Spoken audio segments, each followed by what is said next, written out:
Alors on peut dire qu'ils n'étaient pas nés de nouveau dans l'Ancien Testament. Jean 3, versets 3 à 8. Et leurs yeux spirituels, leurs yeux charnels, je dirais plutôt, eh bien n'étaient pas ouverts. Jean 9, 39. Matthieu 13, versets 10 à 17. Matthieu 13, versets 10 à 17. Alléluia. Il est même dit dans la parole de Dieu, le Seigneur disait à ses disciples, « Heureux vos yeux parce qu'ils voient, vos oreilles parce qu'elles entendent, parce que beaucoup de prophètes auraient bien voulu entendre ce que vous entendez, mais ils n'ont pas pu entendre cela. Mais vous, vous l'entendez. Alors, heureux vos oreilles, elles entendent, et vos yeux, parce qu'elles voient. » Mais ça, c'était le Seigneur qui leur avait ouvert les oreilles, et il leur avait ouvert les yeux. Il était venu pour les aveugles, pour les muets et les sourds. Alléluia. Et on voit que quand Paul il a rencontré le Seigneur sur le chemin de Damas, de ses yeux est tombé des écailles, malgré qu'il était chez les pharisiens, qui faisaient partie des gens, eh bien, on va dire, sous la loi, de l'ancienne alliance. Donc on voit que ceux de l'ancienne alliance n'avaient pas les yeux ouverts, alléluia. S'ils avaient les yeux ouverts charnellement, mais spirituellement les yeux du cœur, parce qu'on doit avoir la même vue que le Seigneur, qui regarde au cœur, qui regarde à l'invisible, alléluia. C'est ça, juger spirituellement. On ne regarde pas la parole, quand on lit la parole de Dieu, on ne la lit pas simplement avec des yeux comme ça, comme si on lisait une histoire. Il y a tout un enseignement derrière ça, ça nous dépasse. Si le Seigneur ne nous ferait pas comprendre sa parole, on ne pourrait pas la comprendre. C'est pour ça qu'il disait à ses disciples, « Heureux vos yeux, parce qu'ils voient, et vos oreilles qui les entendent. » Alléluia.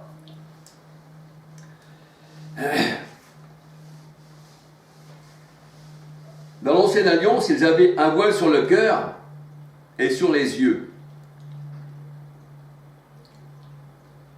2 Corinthiens 3, versets 7 à 18. L'Ancienne Alliance qui était appelée le mystère de la mort et de la condamnation. 2 Corinthiens 3, 7 à 18. Et la parole de Dieu nous dit que le voile s'enlève en Christ. C'est pour ça que dans l'Ancienne Alliance, eh bien, les gens étaient nus. Ils étaient aveugles, tu es aveugle et nu. Achète de moi un collier pour oindre tes yeux. Apocalypse 3, 17, 18. Achète de moi de l'or. Alléluia. 2 Corinthiens 4, verset 3. L'évangile est voilé pour ceux qui périssent. Et dans l'Ancien Testament, il fallait. C'est pour ça que Moïse avait les yeux fixés sur la rémunération, sur Christ. Alléluia. Parce qu'il savait que dans son temps à lui, même lui, eh bien, c'était un mort. Et vous savez, quand Satan se disputa le corps de Moïse, eh bien, Satan va toujours se disputer la chair, mais jamais l'esprit. Alléluia. Donc, nous voyons que ils avaient un voile sur le cœur, sur les yeux spirituellement.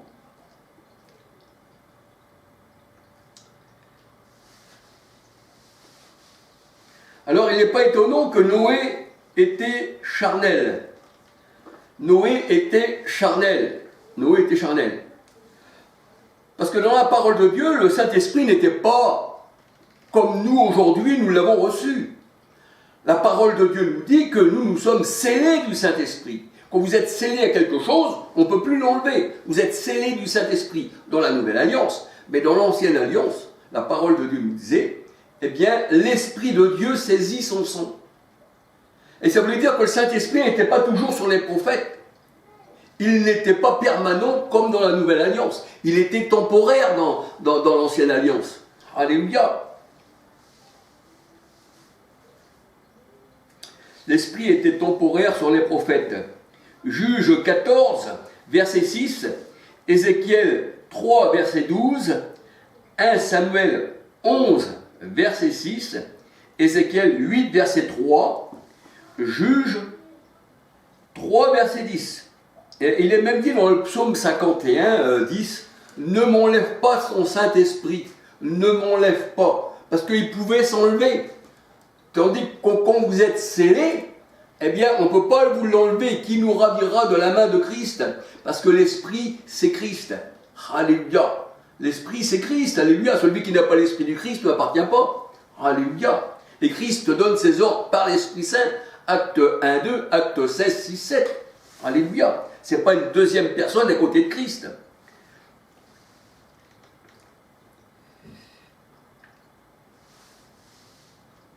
Alors, dans la Nouvelle Alliance, par l'Évangile, le Saint-Esprit demeure en nous.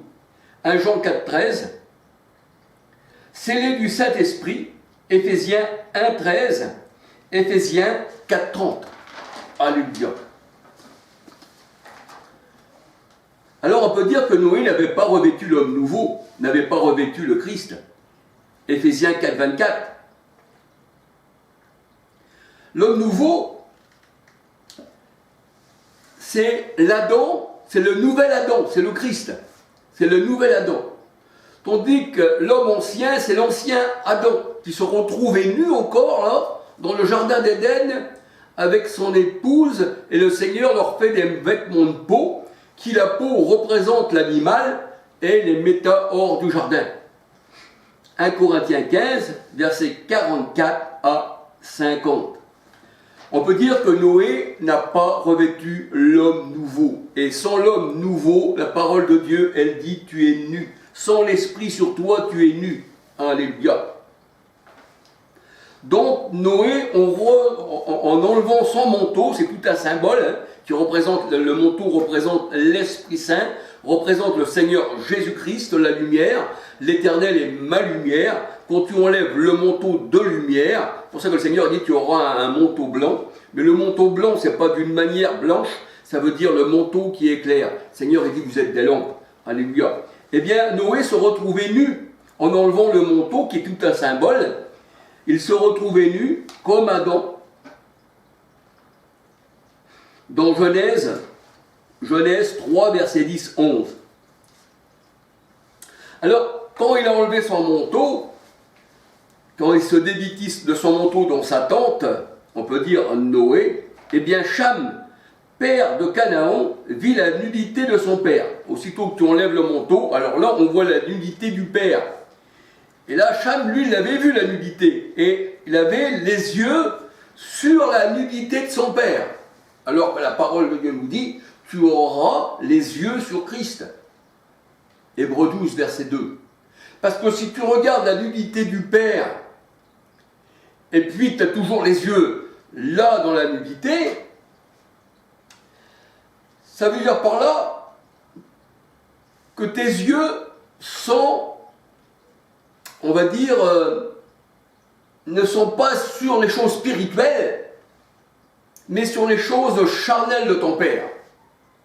Parce que si ton père est nu, il ne peut pas, puisque le père il est chef de la femme, il est aussi le chef de la maison, le père ne peut pas enseigner la mère.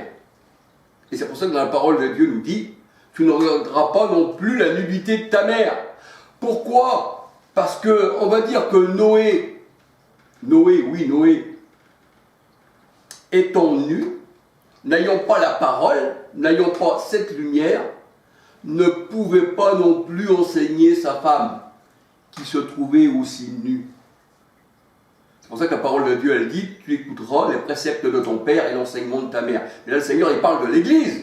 Mais spirituellement aussi, il nous parle que cet homme-là, Noé, il était nu.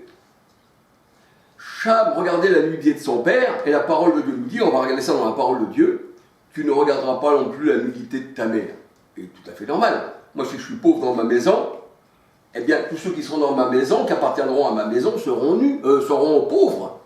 Hein, et ils n'auront pas de richesse. Et la richesse, c'est l'éternel dans la parole de Dieu. Alléluia. Cham, père de Canaan, vit la nudité de son père. Genèse 9, verset 22. Et il le rapporta au dehors à ses deux frères.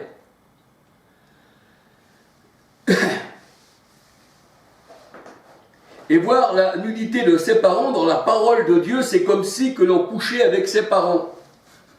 C'est triste à dire ça, mais c'est vrai. D'ailleurs, on va lire encore des versets encore après, dans la parole de Dieu. Coucher avec ses parents ne veut pas dire coucher spirituellement. Je vais dire, dans un lit pour faire l'inceste, mais c'est coucher dans le péché avec eux. C'est ça dans la parole de Dieu, c'est coucher avec eux dans le péché. C'est pour ça qu'on ne voit pas la nudité de tes parents afin que tu ne sois pas dans le même lit de souillure avec eux. Alléluia. Lévitique 20, verset 11, Lévitique 20, verset 11 à 22. La femme, spirituellement, est l'épouse du Christ. Éphésiens 5, 22 à 23. Nous savons que l'épouse, c'est l'assemblée, c'est les membres, c'est chacun d'entre nous, hommes et femmes, qui font partie du troupeau de l'assemblée du Christ qu'on appelle épouse. Et le Seigneur, il prend la femme, on va dire les choses du monde, pour nous expliquer les choses spirituelles. Quand il parle dans Éphésiens 5, versets 22 à 23. La femme est l'épouse du Christ. Éphésiens 5, versets 22 à 23. Découvrir la nullité du Père, qui représente celui qui doit enseigner son épouse, eh bien, ça veut dire que par là, si j'ai ma nudité en moi, que je ne suis pas devant le Seigneur, revêtu de sa lumière, revêtu de Christ, revêtu de l'Esprit, eh bien, je n'ai rien à offrir à ma femme et aussi à mon épouse. Et si je n'ai rien à offrir à ma femme, me voir à moi, ma nudité à moi, sera la même aussi pour ma femme. Elle sera aussi nue. Parce que je n'aurais pas su l'habiller, je n'aurais pas su lui donner mon enseignement selon la parole du Seigneur. Alléluia. Si tu es nu, tu n'as rien à enseigner. C'est ce que nous dit la parole de Dieu. Qu'on ne te retrouve pas nu. 1 Corinthiens 11, verset 23. Jean 17, verset 8. 1 Corinthiens 15, verset 3. La parole de Dieu, elle dit que la femme ne doit pas enseigner. Ben oui, c'est pas la femme qui enseigne, c'est pas l'Église qui enseigne. Alléluia. Qui c'est qui enseigne? C'est Christ qui enseigne son épouse. Mais c'est pas l'Église, l'épouse qui enseigne le Christ. Alléluia. Donc on peut dire que la femme doit recevoir, eh bien, la parole, eh bien, avec douceur et dans le silence. Alléluia. Tout ça, c'est un sens spirituel que le Seigneur nous fait découvrir. Alléluia. Il ne faut pas avoir des yeux charnels, mais il faut avoir des yeux spirituels. Alléluia. Je ne permets pas à la femme d'enseigner. C'est pour ça que le Seigneur dit, quand vous voulez être enseigné sur quelque chose, eh bien, demandez-le à votre mari dans la maison. Et le mari dans la maison, ça représente le Christ qui enseigne son épouse. Mais ce n'est pas l'épouse qui enseigne le Christ. Alléluia. C'est ce que ça veut dire dans la parole du Seigneur. 1 Timothée 2, 11, 12. 1 Timothée 2, 11, 12. Et Noé n'avait pas l'Esprit Saint pour enseigner. C'est pour ça que la parole de Dieu nous dit que le Saint-Esprit vous enseignera toutes choses. Jean 14, 26. Et vous rappellera toutes choses. Or, nous avons reçu l'onction. 1 Jean 2, 27, 1 Jean 2, 20, 27. Et son onction nous enseigne toutes choses. 1 Jean 2, verset 20, 27. Donc, la parole de Dieu, elle dit, dans Hébreux 8, si on lit tout Hébreux 8, 10, on va dire à 12, bien le Seigneur a dit, je mettrai mon esprit en eux, dans leur cœur, je mettrai mon esprit, et mes lois dans leur cœur, et plus personne n'enseignera son voisin. Parce que la Christ, il est carrément en nous. Alléluia. Tandis que Noé n'avait pas, eh bien, l'Esprit Saint du Seigneur en lui-même. L'Esprit n'était donné que temporairement.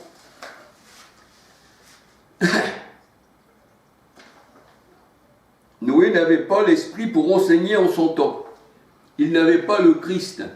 Luc 12, verset 11, 12. C'est pour ça que l'évangile a été envoyé au monde entier, fait de toutes les nations des disciples. Et une fois qu'on rassemble les disciples, la parole de Dieu nous dit, et les disciples, eh bien, établir des églises. Établir, on va dire, il n'y a pas plusieurs épouses le Christ, mais établir l'église du Christ qui est l'épouse du Christ. Et les disciples, eux-mêmes, ont enseigné l'épouse. Ils n'étaient pas nus, il y avait le Christ avec eux, et la parole de Dieu, elle dit que Christ parlait par leur bouche. Parce que c'est poussé par l'Esprit Saint que les hommes ont parlé de la part de Dieu. Alléluia. Alors Noé était nu au milieu de sa tente. Donc il ne pouvait pas enseigner ses enfants, ni sa femme, son épouse, comme Christ enseignait son épouse, son assemblée. 1 Corinthiens 15, verset 35. C'est toujours le Père, au travers de Christ, qui enseigne ses disciples. Ses membres, son Église, son épouse. Et non le contraire. Ce n'est pas l'épouse qui enseigne le maître. Christ est le maître, il est le rabbi. Alléluia. Alors, être nu pour un mari, c'est montrer sa nudité spirituelle, selon la parole de Dieu. Et la nudité retombe sur l'épouse, qui au lieu d'être enseignée et recevoir des vêtements blancs, se retrouve elle aussi nue que son mari. La nudité du père est celle de la mère. Lévitique 18, versets 6, 7, 8. Alléluia.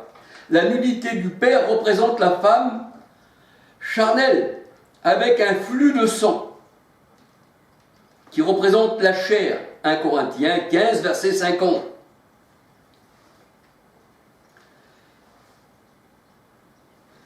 La femme avec le flux de sang représente une assemblée charnelle. Et le Seigneur a dit, tu n'auras aucun rapport avec une femme qui a son flux de sang. C'est une abomination. On ne trouve pas de sang dans cette assemblée, parce que la chair et le sang n'héritent pas du royaume des cieux. Et la femme avec son flux de sang représente aussi l'homme charnel, qui est né non du Seigneur, mais du sang. Jean 1, verset 11-12.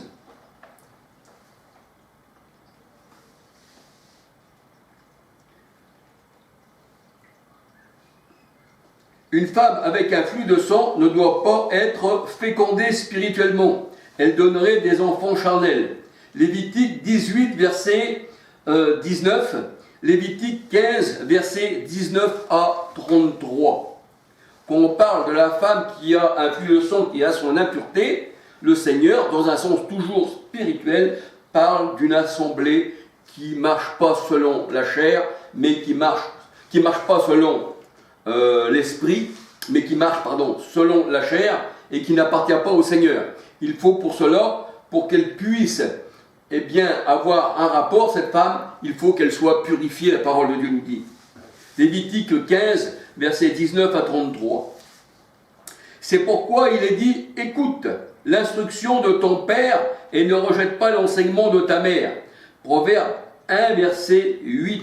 Pourquoi? Parce que si le père, il a l'Esprit Saint, il a l'enseignement, qu'il est aussi, comme on va dire, un apôtre, comme il est aussi... C'est pour ça que le Seigneur a dit avec le temps, vous devrez être des maîtres. S'il est aussi un maître, il pourra enseigner, sa maison. Alléluia. Il pourra enseigner sa maison, il pourra enseigner l'église, il pourra enseigner l'épouse. Proverbe 1,8. Parce que l'assemblée, c'est notre mère. Proverbe 1,8. Galates 4, 26. C'est pourquoi il est dit, écoute l'instruction de ton père, ne rejette pas l'enseignement de ta mère. Proverbe 1, verset 8. Galates 4, 26, l'épouse, c'est l'assemblée, c'est l'épouse du Christ. Galates 4, 26, Apocalypse 21, 1 à 10. Le mari et l'épouse ne font qu'un. 1 Corinthiens 6, 13 à 19. Ça veut dire par là que Noé avec sa femme ne faisait qu'un. Il était nu, elle était nue. Si tu es avec le Seigneur, alors, si le mari il est en abondance, l'église, l'épouse, sera aussi en abondance, alléluia. L'homme n'est pas sans la femme. 1 Corinthiens 11, verset 10, 11.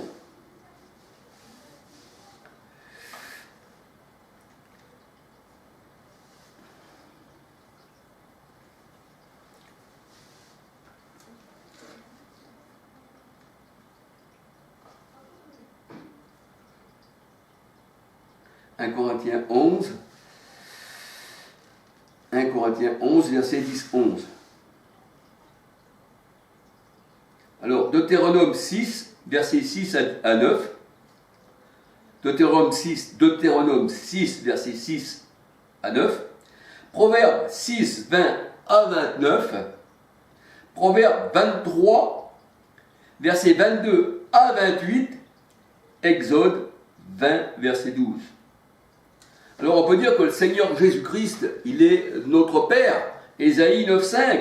Donc pourrait-on prendre l'instruction, l'enseignement. Il est notre Père, et l'Église est son épouse, et il enseigne son épouse. Et lui, il n'est pas nu, alléluia, il donne la vie, il a tout ce qu'il faut pour satisfaire la vie, alléluia, et il nous a transmis la vie, alléluia. Donc on peut dire que notre Père nous enseigne, Ésaïe 9,5, Jean 14, versets 7 à 10.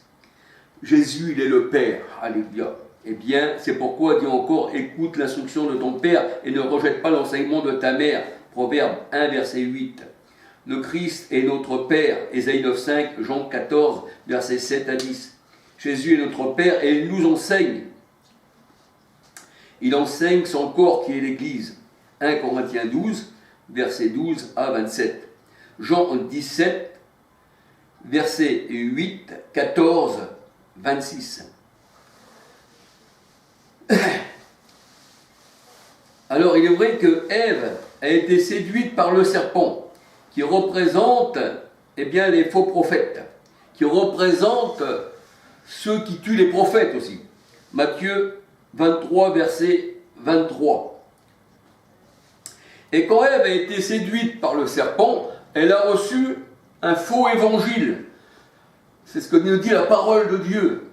Et quand tu es séduite par quelqu'un, je parle pour les femmes, mais qui représente aussi l'Église, quand l'Église est séduite par le serpent,